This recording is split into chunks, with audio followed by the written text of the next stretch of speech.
Hello friends, इस video में हम सोर्सेस ऑफ इंडियन कॉन्स्टिट्यूशन यानी भारतीय संविधान के स्रोत के बारे में जानेंगे। इस वीडियो में हम ये जानेंगे कि हमने भारतीय संविधान में कौन सी चीज़ किस देश के संविधान से ली है। इसे हम इमेजेस और इमेजेस के पीछे छोटी सी कहानी से पढ़ेंगे। जैसे जब हम किसी जगह से अपने घर जाने का प्रयास करते हैं तो हमें ज़्यादा सोचना नहीं पड़ता है कि हमें कहाँ मुड़ना है। हम दिमाग में बिना जोर दिए ही घर पहुंच जाते हैं।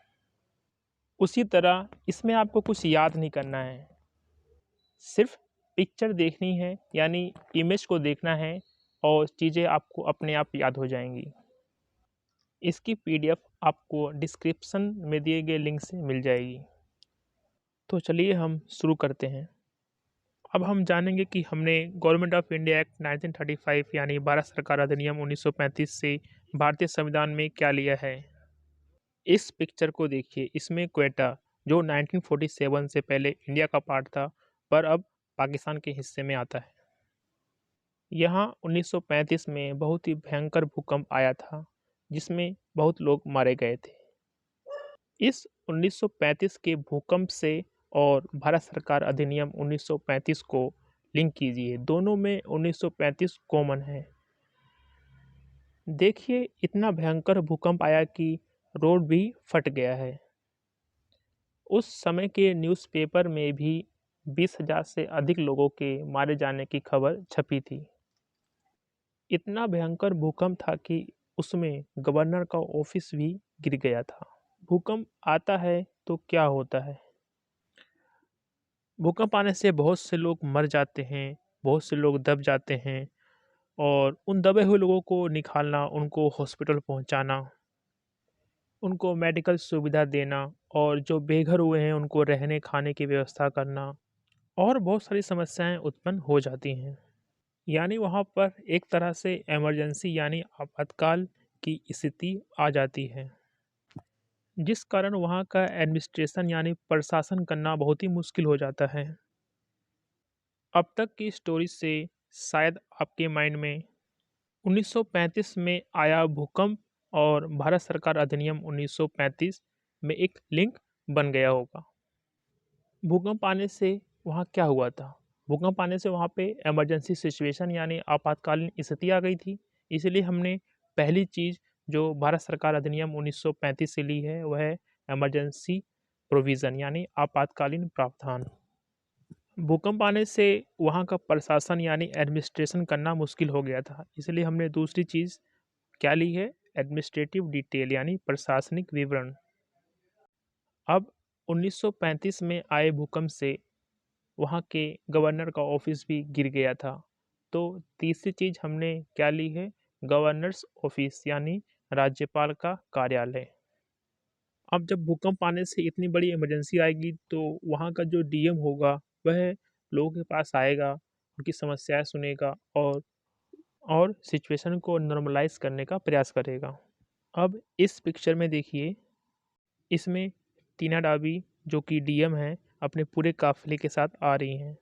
अभी अभी इन्होंने जस्ट यूपीएससी क्लियर किया ही था कि उनके सामने भूकंप से प्रभावित एरिया को पहले की तरह नॉर्मलाइज करने की बहुत बड़ी जिम्मेदारी मिल जाती है। चौथी चीज़ जो हमने गवर्नमेंट ऑफ इंडिया एक्ट 1935 यानी भारत सरकार अधिनियम 1935 से ली है वह है पब्लिक सर्विस कमीशन यानी लोक सेवा आयोग। इसे आप टीना डाबी की इस पिक्चर से और इनके द्वारा क्लियर किए गए यूपीएससी एग्ज़ाम से लिंक कर सकते हैं। अब इस पिक्चर में देखिए, इसमें इस व्यक्ति का मकान गिर जाता है और उसके सारे डॉक्यूमेंट जिसमें उसके बैंक के डॉक्यूमेंट्स भी होते हैं वह मकान के नीचे दब जाते हैं। फिर भी वह अपना पैसा लेने के लिए फेडरल बैंक के पास गया। फेडरल बैंक ने उसे उसके पैसे देने से मना कर दिया। बोला, तुम्हारे पास तुम्हारे बैंक के डॉक्यूमेंट्स नहीं हैं, ना तो तुम्हारे पास तुम्हारी पासबुक है, ना एटीएम कार्ड है, तो तुम्हें तुम्हारे पैसे नहीं मिलेंगे। तो आप भूकंप में गिरे उस व्यक्ति के मकान और फेडरल बैंक से लिंक कर सकते हैं। पांचवी चीज़ जो हमने गवर्नमेंट ऑफ इंडिया एक्ट 1935 से ली है वह है फेडरल स्कीम यानी संघीय योजना। अब जब उस व्यक्ति को उसका पैसा नहीं मिलेगा तो वह क्या करेगा? कोर्ट जाएगा, बैंक के ऊपर केस करेगा। तो छठी चीज़ जो हमने गवर्नमेंट ऑफ इंडिया एक्ट 1935 यानी भारत सरकार अधिनियम 1935 से ली है, वह है जुडिशरी यानी न्यायपालिका। इसे आप इस पिक्चर से और मेरे द्वारा बताई गई कहानी से लिंक कर सकते हैं। जो हमने अब तक पढ़ा उसके बेस पे एक क्वेश्चन करते हैं। फेडरल फीचर्स और इमरजेंसी प्रोविजंस भारतीय संविधान में कहाँ से लिए गए हैं? इसका हिंदी में अर्थ हुआ कि संघीय योजना और आपातकालीन प्रावधान भारतीय संविधान में कहाँ से लिए गए हैं? फेडरल फीचर्स को आप फेडरल बैंक से लिंक कर सकते हैं और इमरजेंसी प्रोविज़न को आप 1935 में आए भूकंप के कारण आई इमरजेंसी से लिंक कर सकते हैं। इसका आंसर होगा B, government of India act 1935 Bharat सरकार अधिनियम 1935। अब हम जानेंगे कि हमने ब्रिटिश कॉन्स्टिट्यूशन यानी ब्रिटिश संविधान से भारतीय संविधान में क्या लिया है। उससे पहले आप यूके की वर्ल्ड में लोकेशन देख सकते हैं। इस पिक्चर को देखिए, इसमें ये व्यक्ति हैं, इनका नाम ऋषि सुनक है, जो कि यूके यानी इंग्लैंड के प्राइम मिनिस्टर हैं। इस पिक्चर में लिखा है कि Rishi Sunak faces tough question in UK parliament. हुआ ये था कि वहाँ की इकोनॉमी यानी वहाँ की अर्थव्यवस्था की ग्रोथ बहुत ही धीमी हो गई थी। वहाँ पे लोगों को रोज़गार नहीं मिल रहा था। इस कारण वहाँ के जो एमपी थे वह ऋषि सुनक से क्वेश्चन पूछ रहे थे कि आप बताइए कि ऐसा क्यों हो रहा है। इस तरीके से आप ऋषि सुनक को याद रखिए, जो कि यूके के पीएम हैं, और उनसे उनकी पार्लियामेंट में क्वेश्चन पूछे जा रहे हैं। पार्लियामेंट को पार्लियामेंट्री से और पार्लियामेंट को हिंदी में संसद बोलते हैं। संसद से संसदीय को लिंक कीजिए। पहली चीज़ जो हमने यूके के कॉन्स्टिट्यूशन यानी संविधान से ली है वह है पार्लियामेंट्री गवर्नमेंट यानी सरकार का संसदीय स्वरूप। दूसरा पार्लियामेंट्री प्रिविलेजेस यानी संसदीय विशेषाधिकार। तीसरा बाइकैमरलिज्म यानी द्विसदनीय। हमारी पार्लियामेंट कैसी है? द्विसदनीय है ना, जिसमें दो हाउस हैं, एक अपर हाउस एक लोअर हाउस। बाइकैमरलिज्म यानी द्विसदनीय भी पार्लियामेंट से रिलेटेड है, इसलिए इसे भी हमने यूके से लिया है। इस तरीके से आप इस पिक्चर को और मेरे द्वारा बताई गई कहानी को याद रखिए, आप कभी नहीं भूलेंगे। इसके बेस पे एक क्वेश्चन करते हैं। The parliamentary system of India is affected by. सरकार का संसदीय स्वरूप किस देश से प्रभावित है? अब यहाँ पे पार्लियामेंट्री यानी संसदीय वर्ड आया है। ये क्वेश्चन आते ही आपके मन में ऋषि सुनक से यूके पार्लियामेंट में पूछे गए क्वेश्चन वाली इमेज आनी चाहिए। इसका आंसर है ए यानी इंग्लैंड। इस पिक्चर में देखिए, इसमें ऋषि सुनक जब उनसे यूके पार्लियामेंट में क्वेश्चन पूछे गए हैं तो उसके बाद वो अपनी कैबिनेट की मीटिंग ले रहे हैं। इसके बाद उन्होंने डिसाइड किया कि हमें अपनी कैबिनेट को बदलना होगा। देखिए, इस पिक्चर में भी लिखा है कि Rishi Sunak begins cabinet reshuffle. इसका मतलब हमने कैबिनेट सिस्टम यानी कैबिनेट प्रणाली कहाँ से ली है? यूके यानी इंग्लैंड से ली है। इसे हम इस पिक्चर से याद कर सकते हैं। इस पिक्चर में देखिए, इसमें लिखा है कि प्राउड हिंदू ऋषि सुनक्स इंडियन रूट। ये जो ऋषि सुनक हैं वो क्या हैं? हिंदू हैं, और उनके जो पेरेंट्स हैं वह इंडियन मूल के हैं, यानी वो इंडिया में रहते थे। इस पिक्चर को देखिए, इसमें ये दिखाया गया है कि जब ऋषि सुनक पीएम के लिए चुनाव लड़ रहे थे तो उन्होंने गौ पूजा की थी, और उनकी ये वीडियो बहुत ही वायरल हुई थी। ब्रिटिश पीएम यानी ऋषि सुनक इंडियन मूल के तो हैं, फिर भी उनको इंडियन सिटीजनशिप यानी भारतीय नागरिकता नहीं दी गई है। वह नागरिक कहाँ के हैं? इंग्लैंड के। इसका मतलब भारत में क्या है? सिंगल सिटीजनशिप है, यानी एकल नागरिकता है, और इसे हमने कहाँ से लिया है? इंग्लैंड से यानी यूके से। अगर आपको ये पिक्चर और मेरे द्वारा बताई गई कहानी याद रहेगी तो आप इसे कभी नहीं भूलेंगे। ये इंग्लैंड के क्रिकेटर हैं और इनका नाम है लुक राइट। अब इन्होंने क्रिकेट खेलने से संन्यास ले लिया है। अब ये इंग्लैंड टीम के सिलेक्टर हैं। लुक राइट के नेम की स्पेलिंग क्या है? LUKE, look, WRIGHT, right. तो राइट से हम रिट को याद कर सकते हैं। तो हमने प्रीरोगेटिव रिट यानी विशेषाधिकार रिट कहाँ से ली है? इंग्लैंड से। इसे आप लुक राइट, जो कि इंग्लैंड के क्रिकेटर हैं, उसे आप याद कर सकते हैं। इस पिक्चर को देखिए, इसमें क्या लिखा है, centre to repeal British era law, यानी भारत सरकार अब अंग्रेजों के ज़माने के 3 कानूनों को बदलेगी। आपने अभी न्यूज़ भी सुनी होगी कि सरकार ने आईपीसी, सीआरपीसी और एविडेंस एक्ट को हटा दिया है। इनकी जगह अब नए कानून आ गए हैं, यानी नो मोर ब्रिटिश लॉ। अंग्रेजों के आने से पहले भारत में क्या था, राजतंत्र था, यानी भारत में राजा शासन करते थे। वह अपने हिसाब से करते थे, जैसा उनको अच्छा लगता था वैसा वो नियम कानून बनाते थे।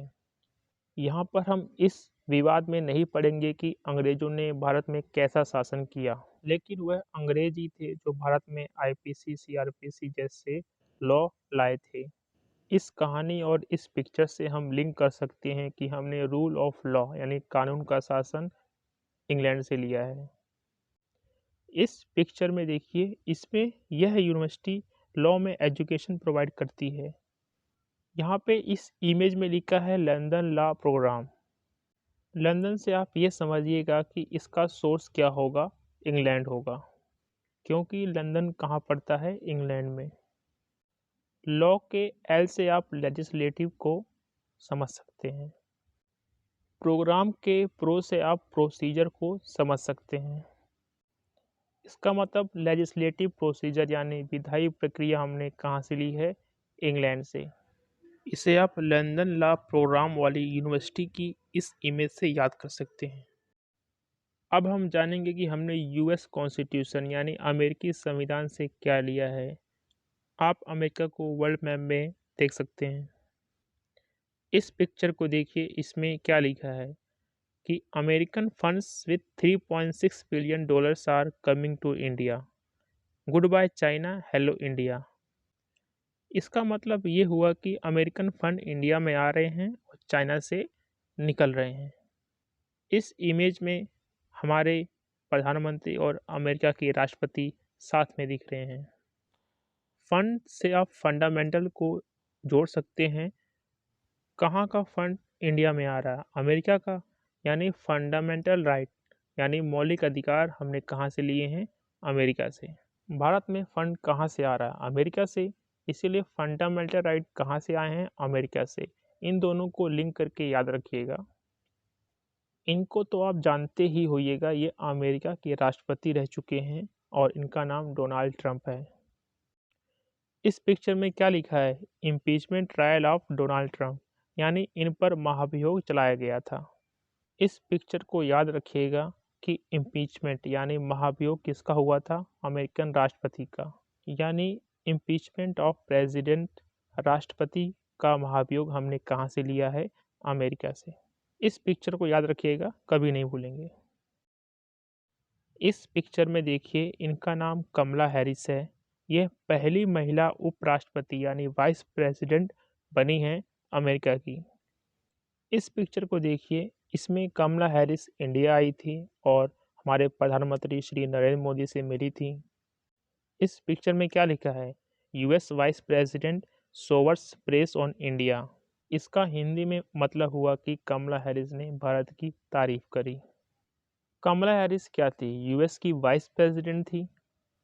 इससे हम लिंक कर सकते हैं कि हमने वाइस प्रेसिडेंट की पोस्ट यानी उपराष्ट्रपति का पद कहाँ से लिया है, यूएस से। इस पिक्चर में देखिए, इसमें क्या लिखा है कि Colorado supreme court disqualifies Trump from ballot. इसका मतलब ये हुआ कि कोलोराडो की सुप्रीम कोर्ट ने ट्रम्प को चुनाव लड़ने से डिस्क्वालीफाई कर दिया। वहाँ की जुडिशरी इंडिपेंडेंट है, यानी वहाँ की जो न्यायपालिका है स्वतंत्र है, तभी तो ऐसा कर पाई। अगर स्वतंत्र नहीं होती तो क्या एक राष्ट्रपति को डिस्क्वालीफाई कर पाती, नहीं ना। तो आप इस इमेज से याद कर सकते हैं कि इंडिपेंडेंट ऑफ जुडिशरी यानी न्यायपालिका की स्वतंत्रता हमने यूएस से ली है। अब इस पिक्चर को देखिए, इसमें लिखा है कि Trump ask US Supreme Court to review Colorado ruling, यानी ट्रंप सुप्रीम कोर्ट को बोल रहे हैं कि जो उनको चुनाव लड़ने से डिस्क्वालीफाई किया है उसको रिव्यू किया जाए। यानी उसकी न्यायिक समीक्षा की जाए। तो इस स्टोरी और इस पिक्चर से हम याद कर सकते हैं कि हमने जुडिशियल रिव्यू यानी न्यायिक समीक्षा कहाँ से ली है? यूएस से। इस पिक्चर में देखिए इसमें क्या लिखा है कि US concern over removal of top Salvadoran जजेस, यानी जज को रिमूव कर दिया है और उसके लिए आप पिक्चर में देख सकते हैं कि प्रोटेस्ट भी हो रहा है। कहाँ के ये जज हैं जिनको रिमूव किया है? यूएस के। तो removal of supreme court and high court जजेस, सर्वोच्च न्यायालय और उच्च न्यायालय के न्यायाधीशों को हटाने का प्रावधान हमने कहाँ से लिया है? यूएस से। अगर आप यूएस में जजेस को हटाने के बाद प्रोटेस्ट वाली पिक्चर को याद रखेंगे तो आपको ये याद रहेगा। इस पिक्चर में देखिए ये क्या है? प्रियम्बल यानी प्रस्तावना है। ये प्रियम्बल कहाँ की है? अमेरिका की। यानी भारत में प्रियम्बल यानी प्रस्तावना कहाँ से ली गई है? अमेरिका से। लिंक में दी गई पीडीएफ से आप इसको 2-4 बार देखिएगा, आपको ये अपने आप याद हो जाएगा। यूएस के कॉन्स्टिट्यूशन से क्या लिया है उसके बेस पे एक क्वेश्चन है, उसे करते हैं। क्वेश्चन है कि इनमें से कौन से फीचर्स यानी विशेषताएं भारतीय संविधान में अमेरिकी संविधान से ली गई हैं? इसका आंसर है A B and C all. आपको अगर इस वीडियो में दिखाई गई पिक्चर और मेरे द्वारा बताई गई कहानी याद है तो आप इसका उत्तर आसानी से दे पा रहे होंगे। अब हम जानेंगे कि हमने आयरलैंड यानी आयरिश कॉन्स्टिट्यूशन से भारतीय संविधान में क्या लिया है। आप आयरलैंड की लोकेशन को इस मैप में देख सकते हैं। इसका बॉर्डर इंग्लैंड से लगता है। आप इस इमेज में देख सकते हैं पॉल स्टर्लिंग जो कि एक आयरलैंड के क्रिकेटर हैं, आउट होके जा रहे हैं। इनको बुमराह ने आउट किया था। अब इस इमेज में लिखे वर्ड्स को देखिए। इसमें लिखा है बुमराह डिसमिस पॉल स्टर्लिंग इन पावर प्ले। इसका मतलब बुमराह ने पॉल स्टर्लिंग को पावर प्ले के अंदर आउट कर दिया। टी20 में पावर प्ले 6 ओवर का होता है। अब आपको डिसमिस का डी लेना है, पॉल का पी लेना है, स्टर्लिंग का एस लेना है और पावर प्ले का पी लेना है। ये डीपीएसपी बन जाएगा। DPSP means directive principles of state policy, जिसे हिंदी में बोलते हैं राज्य के नीति निर्देशक सिद्धांत। इसे आप आयरलैंड के क्रिकेटर पॉल स्टर्लिंग से, जिसे बुमराह ने पावर प्ले में डिसमिस किया, उससे याद कर सकते हैं। ये आयरलैंड की प्रेसिडेंशियल इलेक्शन की पिक्चर है। इसमें माइकल डी हिगिंस जो कि 58.1% वोट से सबसे आगे चल रहे हैं। आप इमेज में देख सकते हैं कि उनके बाकी कंपटीटर काफ़ी पीछे चल रहे हैं। आयरिश प्रेसिडेंशियल इलेक्शन के candidate Michael D Higgins speech दे रहे हैं। आपने इससे पहले आयरिश प्रेसिडेंशियल इलेक्शन की 2 इमेज देखी, उसे इस इंडियन प्रेसिडेंशियल इलेक्शन की इमेज से लिंक कीजिए। आयरिश प्रेसिडेंशियल इलेक्शन में माइकल डी हिगिंस आगे थे और इसमें द्रौपदी मुर्मू और यशवंत सिन्हा में द्रौपदी मुर्मू आगे चल रही हैं। आयरलैंड में जिस तरीके से प्रेसिडेंट का इलेक्शन होता है उसी तरीके से इंडिया में भी होता है। इसका मतलब method of election of president यानी राष्ट्रपति के चुनाव का तरीका हमने आयरलैंड से लिया है। ये कैसे याद होगा इसकी चिंता मत कीजिए आप, बस आप पीडीएफ में दी गई इमेजेस को 2-4 बार देखिए, ये अपने आप याद हो जाएगा। यह न्यूज़पेपर की कटिंग है। इसमें लिखा है कि the Indian president has approved Sachin Tendulkar's nomination to the Rajya Sabha. इसका हिंदी में अर्थ हुआ, इंडियन प्रेसिडेंट ने सचिन तेंदुलकर का राज्यसभा में नामांकन मंजूर कर दिया है। इस इमेज को देखिए, इसमें सचिन तेंदुलकर को आयरलैंड के खिलाड़ी आउट करके बहुत ही खुश हो रहे हैं। इस तरीके से आप पहली इमेज जिसमें प्रेसिडेंट ने सचिन तेंदुलकर का राज्यसभा में नॉमिनेशन यानी नामांकन किया था, उसे इस इमेज से जोड़िए जिसमें आयरलैंड के खिलाड़ी सचिन तेंदुलकर को आउट करके बहुत ही खुश हो रहे हैं। सचिन तेंदुलकर जो कि राज्यसभा में प्रेसिडेंट यानी राष्ट्रपति के द्वारा नॉमिनेटेड यानी नामांकित सदस्य हैं। ये जब क्रिकेट खेलने गए तो इन्हें आयरलैंड के खिलाड़ियों ने आउट किया। इस स्टोरी से आप लिंक कर सकते हैं कि nomination of members to Rajya Sabha यानी राज्यसभा में सदस्यों का नामांकन हमने आयरलैंड से लिया है। आयरिश कॉन्स्टिट्यूशन से हमने क्या लिया, उसके बेस पे एक क्वेश्चन करते हैं। क्वेश्चन ये है कि इनमें से कौन सा फीचर यानी विशेषता हमने आयरलैंड यानी आयरिश कॉन्स्टिट्यूशन से नहीं ली है। अगर आपने इमेज और मेरी स्टोरी को सही से सुना होगा तो आप इसका आंसर सही से बता पा रहे होंगे। इसका आंसर सी है। अब हम जानेंगे कि हमने कैनेडियन कॉन्स्टिट्यूशन यानी कनाडा के संविधान से क्या लिया है। उससे पहले आप कनाडा की वर्ल्ड में लोकेशन देख सकते हैं। इस पिक्चर को देखिए, इसमें कनाडा में रहने वाली कुछ पंजाबी महिलाएं अपने किसी त्यौहार को मना रही हैं। इस पिक्चर में नीचे लिखा है कि can Canada become the new centre for Punjabi culture. इसका हिंदी में अर्थ हुआ कि क्या कनाडा पंजाबी कल्चर का नया केंद्र बन सकता है। आपने सुना भी होगा कि बहुत से पंजाबी लोग कनाडा में जाते हैं और वहाँ रह भी रहे हैं।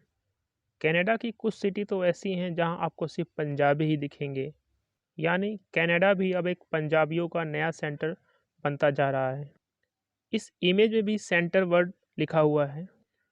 कनाडा में पंजाबी सेंटर यानी कनाडा में अब पंजाबियों का केंद्र बन रहा है। इसका मतलब कनाडा में अब बहुत से पंजाबी रहने लग गए हैं। तो जहाँ भी सोर्सेस ऑफ इंडियन कॉन्स्टिट्यूशन यानी संविधान के स्रोत का क्वेश्चन आएगा और उसमें सेंटर या केंद्र वर्ड लिखा होगा तो वह कनाडा से लिया गया होगा। जैसे federation with a strong centre यानी मजबूत केंद्र वाला संघ। इंग्लिश में सेंटर वर्ड और हिंदी में केंद्र। इसे आप कनाडा में पंजाबी सेंटर से याद कर सकते हैं, यानी इसे हमने कहाँ से लिया है, कनाडा से। वेस्टिंग रेसिड्यूअरी पावर्स टू सेंटर यानी केंद्र में अवशिष्ट शक्तियों का निहित होना। इसमें भी केंद्र और सेंटर वर्ड को पंजाबी सेंटर से लिंक कीजिए, यानी इसे भी कनाडा से लिया गया है। Appointment of state governors by the centre. केंद्र द्वारा राज्य में राज्यपाल की नियुक्ति। इसमें केंद्र और सेंटर वर्ड को कनाडा में पंजाबी सेंटर से लिंक कीजिए, यानी इसे भी हमने कहाँ से लिया है, कनाडा से। आप इस इमेज में इनको पहचानते ही होंगे, यह हैं कनाडा के पीएम जस्टिन ट्रूडो। इस पिक्चर में लिखा है Canada now wants private talks. इसका हिंदी में अर्थ हुआ कि कनाडा अब प्राइवेट में बातचीत करना चाहता है। प्राइवेट में टॉक करने के लिए कनाडा के प्राइम मिनिस्टर जस्टिन ट्रूडो हमारे देश के पूर्व राष्ट्रपति रामनाथ कोविंद जी से मिलते हैं। इनके बीच में आपस में बातचीत होती है। कनाडा के पीएम जस्टिन ट्रूडो हमारे रामनाथ कोविंद जी से कुछ प्राइवेट टॉक करते हैं, कुछ प्राइवेट में बातचीत करते हैं जो उनके समझ नहीं आती है। तो इसको समझने के लिए वो हमारे देश के सुप्रीम कोर्ट के जज के पास जाते हैं। रामनाथ कोविंद जी की सारी बात सुनने के बाद सुप्रीम कोर्ट के जज उनको सलाह देते हैं कि आपको ऐसा करना है। इसका मतलब advisory jurisdiction of supreme court यानी सर्वोच्च न्यायालय का सलाहकार क्षेत्राधिकार हमने कहाँ से लिया है, कनाडा से। इसे आप पीडीएफ में दी गई इमेजेस को 2-4 बार देखेंगे और उन इमेजेस पर मेरे द्वारा बताई गई कहानी को याद रखेंगे तो आप इसे कभी नहीं भूलेंगे। इसके बेस पे क्वेश्चन है, इसमें पूछा गया है कि federal features with strong centre यानी मजबूत केंद्र वाला संघ कहाँ से लिया गया है। आपको मैंने बताया ही है कि जहाँ पे केंद्र या सेंटर वर्ड आ जाए उसे कनाडा में पंजाबी सेंटर से लिंक कीजिए, यानी इसका आंसर है बी। अब हम जानेंगे कि हमने वीमर कॉन्स्टिट्यूशन ऑफ जर्मनी यानी जर्मनी के संविधान से क्या लिया है। उससे पहले आप जर्मनी की वर्ल्ड में लोकेशन देख सकते हैं। इस इमेज को देखिए, ये इमेज जब जर्मनी में हिटलर का शासन था तब की है। आप देख सकते हैं कि कैसे हिटलर ने यहूदियों यानी जूस को कंसंट्रेशन कैंप में किस हालत में रखा है। पेट भर भोजन भी न मिलने के कारण इनका शरीर कितना पतला हो गया है। इस इमेज से आप जोड़ सकते हैं कि हिटलर के शासन के दौरान न तो लोगों को पेट भर भोजन मिलता था, न पहनने के लिए कपड़े मिलते थे, न रहने के लिए अच्छी जगह मिलती थी, यानी उनके जो मौलिक अधिकार थे वो खत्म हो जाते थे। यानी हमने suspension of fundamental rights during emergency आपातकाल के दौरान मौलिक अधिकारों का निलंबन जर्मनी के संविधान यानी कॉन्स्टिट्यूशन से लिया है। इसे आप मेरे द्वारा दिखाई गई इमेज और जर्मनी के हिटलर से जोड़ सकते हैं। इस क्वेश्चन में पूछा गया है कि abrogation of fundamental rights during emergency यानी आपातकाल के दौरान मौलिक अधिकारों का निलंबन कहाँ से लिया गया है। इसका आंसर है जर्मनी। अब हम जानेंगे कि हमने ऑस्ट्रेलियन कॉन्स्टिट्यूशन यानी ऑस्ट्रेलिया के संविधान से भारतीय संविधान में क्या लिया है। उससे पहले आप ऑस्ट्रेलिया की वर्ल्ड मैप में लोकेशन देख सकते हैं। इस पिक्चर में देखिए, इसमें हमारे देश के prime minister Shri Narendra Modi ji Australian देश की पार्लियामेंट की जॉइंट सिटिंग को एड्रेस कर रहे हैं, यानी ऑस्ट्रेलियन देश की संसद की संयुक्त बैठक को संबोधित कर रहे हैं। इस पिक्चर में देखिए, इसमें लिखा भी है कि prime minister Narendra Modi address to the joint session of the Australian parliament. इसका हिंदी में अर्थ हुआ कि प्राइम मिनिस्टर नरेंद्र मोदी ने ऑस्ट्रेलियन संसद की जॉइंट सेशन यानी संयुक्त बैठक को संबोधित किया।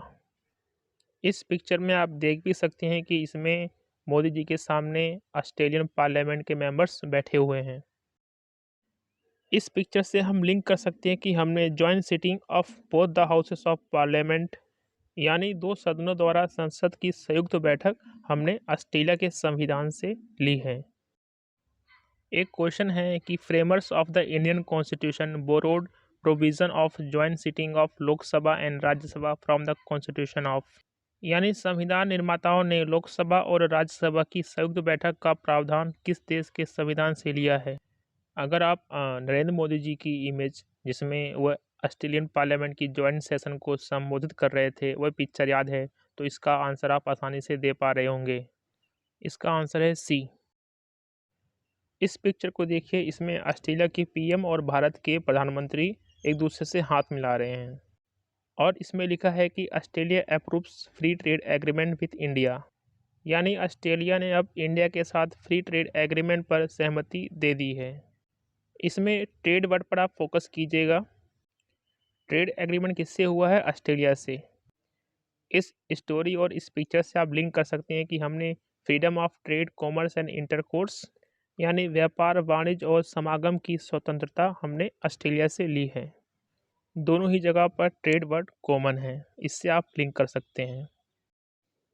इस पिक्चर में देखिए, इनका नाम पैट कमिंस है। ये ऑस्ट्रेलिया के क्रिकेटर हैं।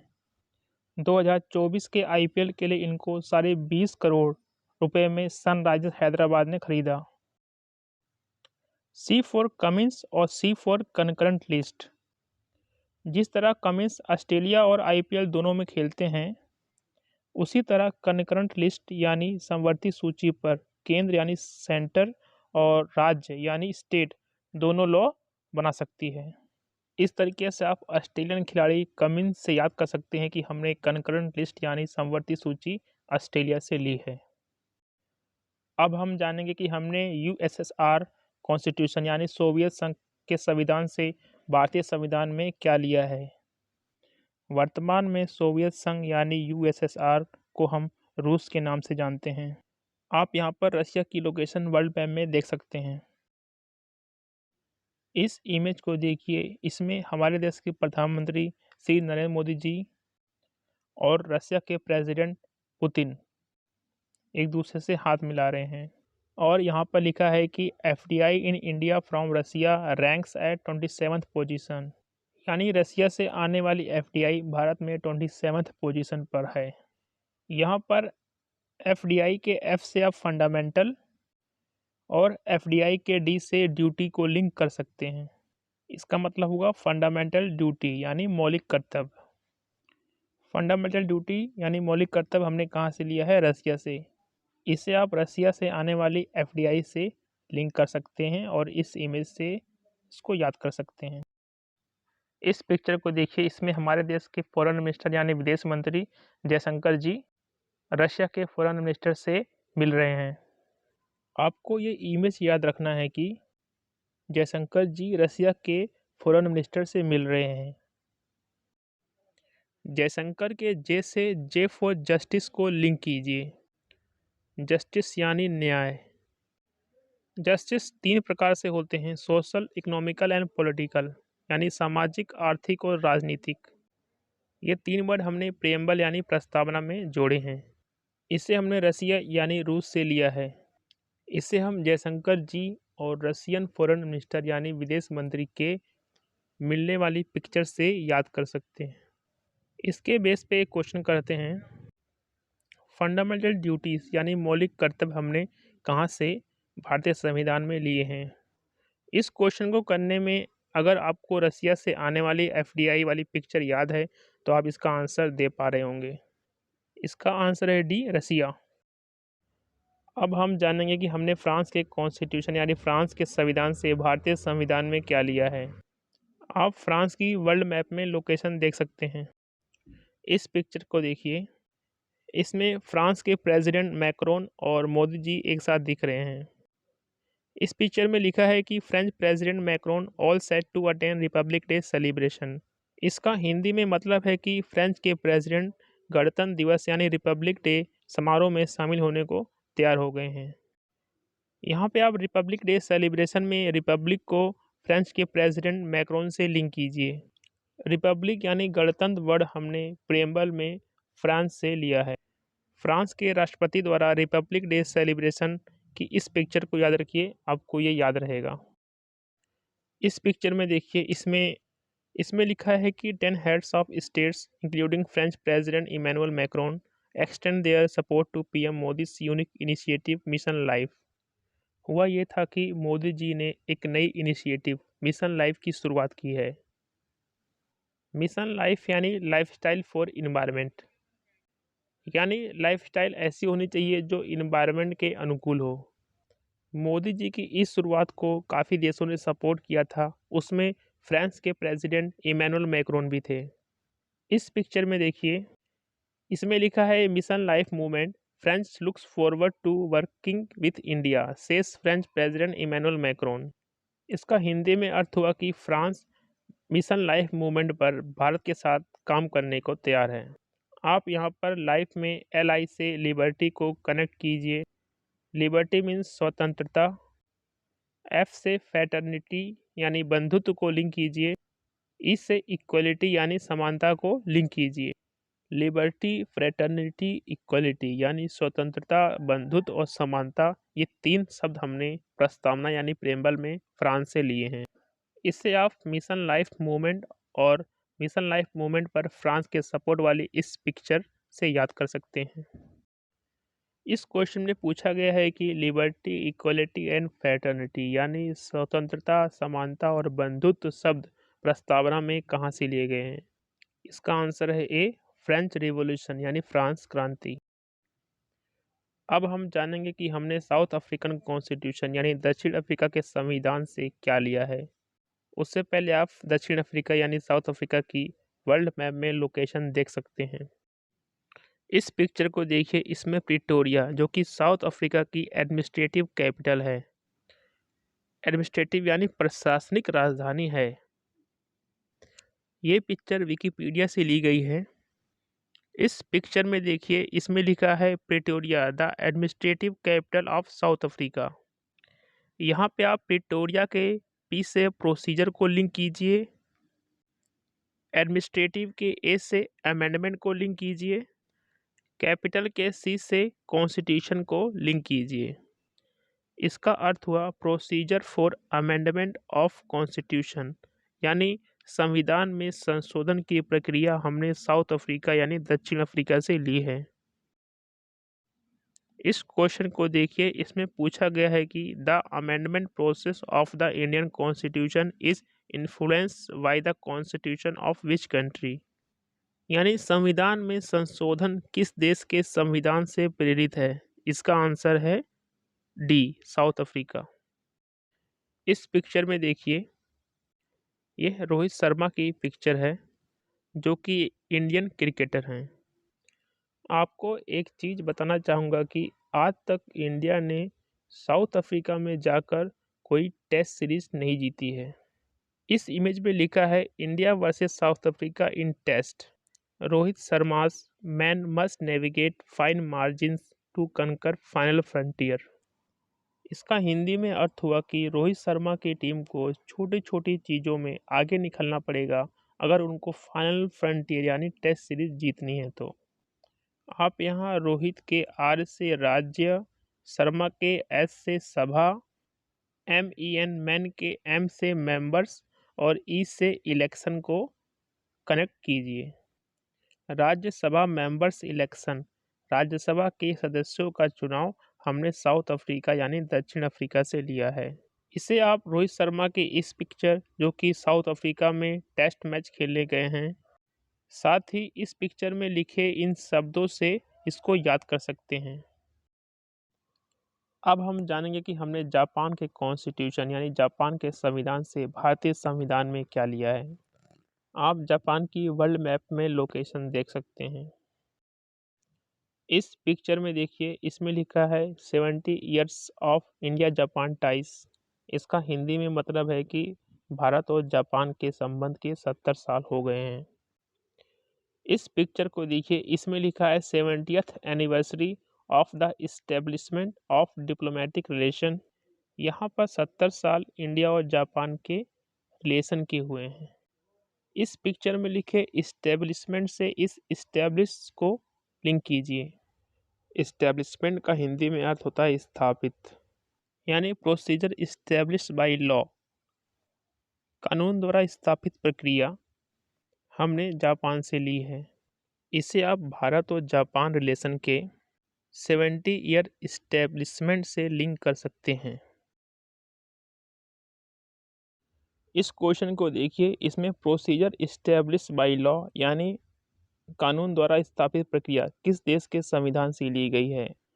अगर आपको इंडिया जापान रिलेशन की 70 ईयर इस्टेब्लिशमेंट वाली पिक्चर याद है तो आप इसका आंसर आसानी से दे पा रहे होंगे। इसका आंसर है सी यानी जापान।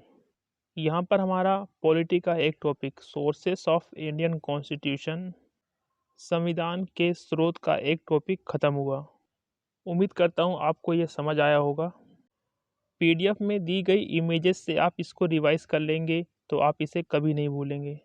इस वीडियो की PDF आप डिस्क्रिप्शन में दिए गए लिंक से मात्र 10 रुपये में परचेज़ कर सकते हैं। इस तरीके की और वीडियो पाने के लिए please like, share and subscribe to my channel. Thank you for watching.